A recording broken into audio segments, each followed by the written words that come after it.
En esta oportunidad, el Grupo 5 va a presentar el tercer pleno casatorio a cargo de mi persona, Jacqueline Flores Pumacota.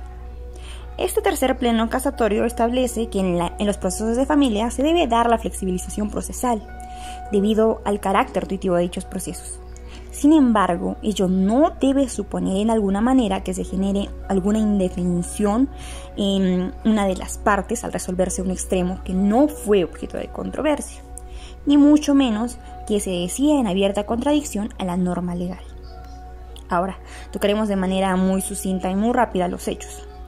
El caso es simple: un esposo solicita separación de cuerpos por separación de hecho y la esposa en la reconvención pide una indemnización, relatando que ella apoyó económicamente al marido en sus estudios universitarios de profesor, pero no obstante, este la maltrató verbal y físicamente.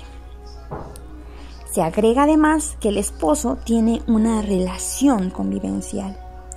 Tanto en primera como en segunda instancia se declara la separación de hecho y se le otorga a la esposa una indemnización por 10.000 soles.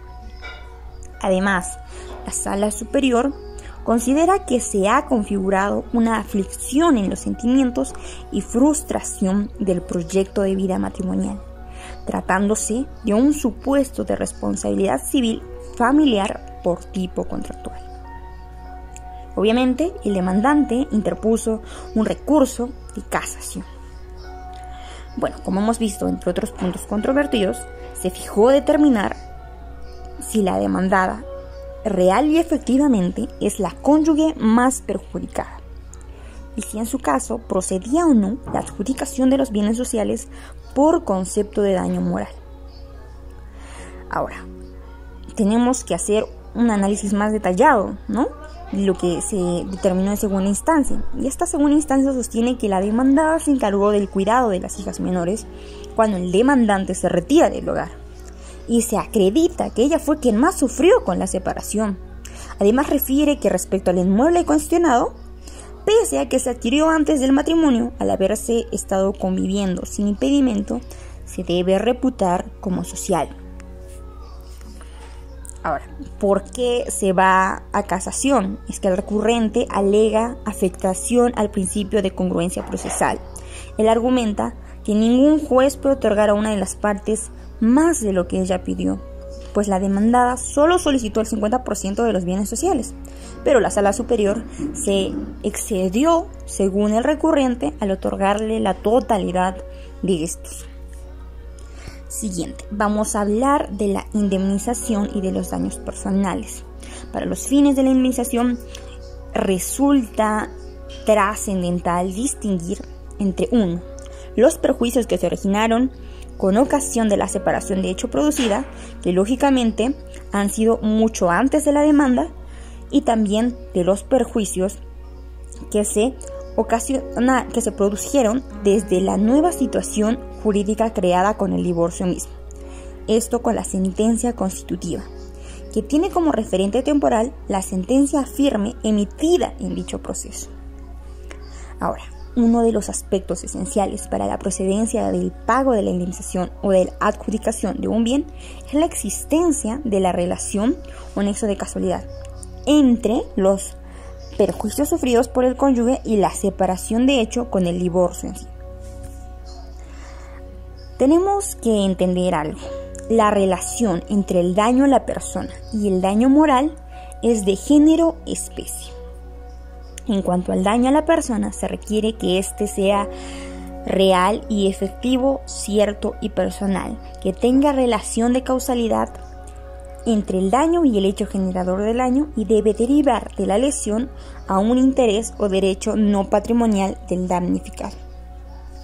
Nuestra legislación propone que el juez debe velar por el cónyuge más perjudicado, y para tal efecto tiene que hacerlo de 2 maneras. Una, que es mediante el pago de una suma indemnizatoria, y la segunda es la adjudicación preferente de uno o varios bienes de la sociedad conyugal.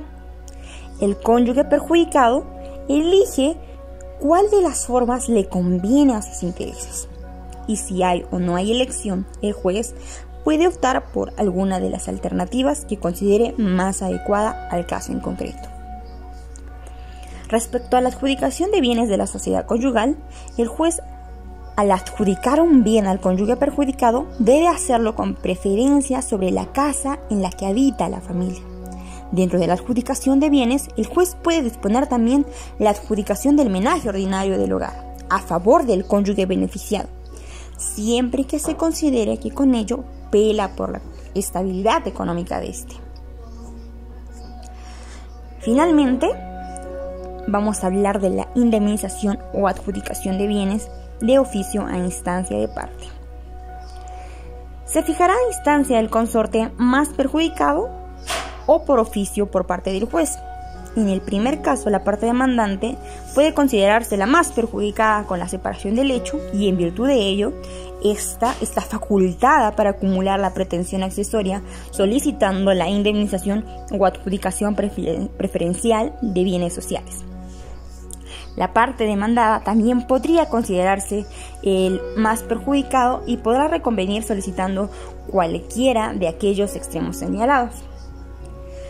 La indemnización o adjudicación de oficio puede hacerla el juez, pero si éste no ha identificado en el proceso cuál es el cónyuge más perjudicado, no está en la obligación de fijar una indemnización. Igual si no existiera en el proceso ningún medio probatorio, indicio o una presunción. Entonces, después de todo lo señalado y visto, el tercer pleno casatorio establece dos cosas trascendentales de especial importancia que vamos a tratar en este análisis. En primer lugar, la flexibilización de los principios procesales que ya las mencionamos en un inicio. Y esto se da en todos los procesos vinculados al derecho de familia. ¿Por qué? Este pleno nos habla del derecho procesal familiar y nos indica que en materia de derecho de familia hay que partir de la premisa de que dentro de la familia hay sujetos vulnerables que pueden estar implicados y que el juez debe de velar por ellos, protegiéndolos. Por lo tanto, el juez debe flexibilizar algunos principios procesales para de esa manera protegerlos. Además, el Pleno desarrolla ampliamente lo que es el artículo 345, que si bien no nos ha tocado un análisis, tenemos que mencionarlo porque este artículo 345A del Código Civil establece básicamente lo siguiente. Cuando existe un proceso de divorcio por separación de hecho, el juez de oficio tiene que velar por la estabilidad económica del esposo o esposa que ha sido más perjudicada por esta separación. El juez cumple esta función asignando una indemnización y si no hubiera dinero, el juez también puede hacerlo mediante la adjudicación preferente de los bienes que se van a liquidar luego de la separación.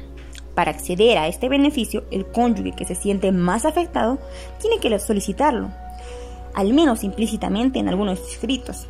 No es necesario no solicitarlo al inicio, aunque esto sería lo más ideal. Pero si no se hiciera así, puede hacerse en el transcurso del proceso, inclusive después de la audiencia de pruebas. Pero si así fuese, solo se admitieran medios probatorios documentales, de lo contrario sería demasiado tarde. Como lo hemos dicho, no basta solo lo que diga el cónyuge afectado. Deben haber medios probatorios que sustenten ese perjuicio alegado. Finalmente, tenemos que hablar del análisis de tres elementos importantes para reconocer si real y efectivamente el cónyuge está siendo o no afectado. En primer lugar, debemos respondernos a la pregunta si la cónyuge tuvo que demandar para asentar la pensión para sus menores hijos o para ella durante el matrimonio. Si la respuesta es sí, este ya es un elemento importante. Y si la respuesta es no, también es importante, porque define que este no es un cónyuge perjudicado. Si el cónyuge tuvo que superar los daños ocasionados por la ruptura a partir del empleo de terapias psicológicas. Ahora, si la respuesta es sí, también se está demostrando que el cónyuge está siendo afectado. Estos dos son elementos completamente objetivos. Y finalmente tenemos al tercer elemento, el que nos tiene que responder a la siguiente pregunta. ¿Hubo actos de violencia intrafamiliar durante el matrimonio? Si la respuesta es sí, es porque se han denunciado esos actos y hay una sentencia condenatoria. Este también es un elemento objetivo. Finalmente, lo que nos trata de decir la Corte Suprema es que la condición de cónyuge perjudicado es materia de contradicción y de ofrecimiento de pruebas, y que si tal condición se invoca con posterioridad a la audiencia de pruebas, solo se admitirán medios probatorios de actuación inmediata, a fin de evitar dilaciones indebidas al proceso. Y eso sería todo por nuestro grupo. Muchas gracias.